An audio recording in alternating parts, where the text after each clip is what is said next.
I would say the KYC process is basically a tug of war between providing users a good experience and being compliant at the same time. So the reason is that no user wants to complete the KYC process. It is a necessity, basically, as like whatever the regulators have told. And the problem happens like if the KYC process is not extensive enough, then the fintech company is essentially liable for all those, like for allowing users who are not supposed to pass through and invest in your particular product to get access to it, and that becomes a problem for the for fintechs which are there. So if it is not extensive enough, then you are in regulatory trouble.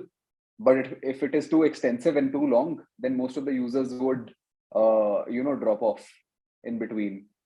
So the learnings which we got when we were like building the KYC system from scratch at Wint Wealth was number one, very closely working with the legal counterparts to understand the compliance requirements properly. Like there should be a proper list of must-haves, good-to-haves from the compliance department, and even what all KYC verification is necessary before the user performs the core action on your platform. That is, before the user invests, say in an asset on your platform, and what are the KYC verifications which can possibly happen afterwards, right? Just to minimize the drop-offs, just to keep that thing in mind. And in these years, the like a bunch of government bodies, they have provided various solutions.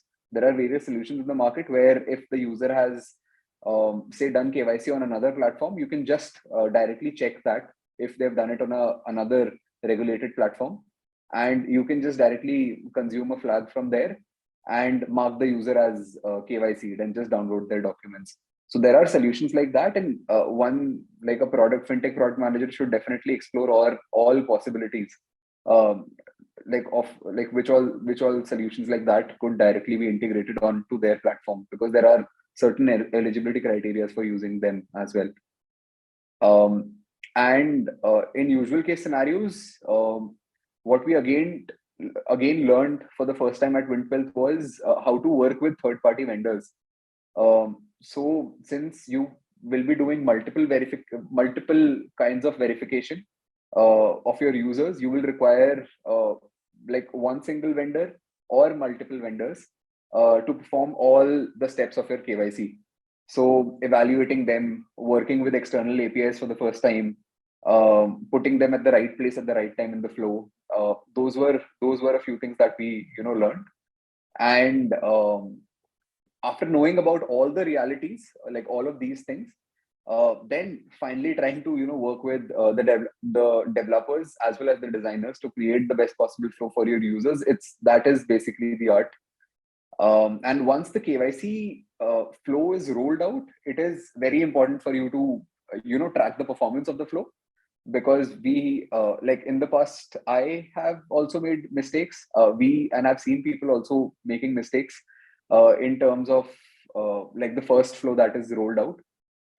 And then like there are like many initiatives that one could take to chase back the customers who are dropping off, or like streamline the flow even further, do some more trade-offs here and there, and even keep an eye on all the new and efficient solutions which are being provided by all the third-party vendors.